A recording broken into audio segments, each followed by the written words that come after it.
namamalimos at nakikipag-agawa na ng ayuda ang ilang sinalanta ng Bagyong Christine sa Nabua, Camarines Sur. Sa gilid ng highway sa bayan ng Baaw at Nabua na nananatili ang mga residente na nagtayo ng kanilang barong-barong dahil lubog pa rin sa baha ang kanilang mga bahay.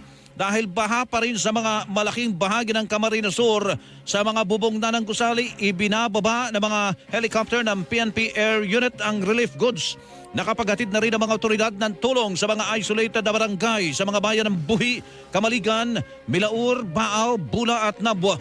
Ayon kay Police Brigadier General Andre Dizon, Director ng Police Regional Office 5, namimigay din sila ng tubig sa ilang lugar sa Albay at Camarines Sur. Kahit walang pagkain basta may butter, magsusurvive ang tao. Lilipat naman natin yung truck sa ibang lugar na mas may nangangailangan. Ang tinig ni Police Brigadier General Andre Dizon, Director ng Police Regional Office 5. Samantala, idilipad na rin ang relief goods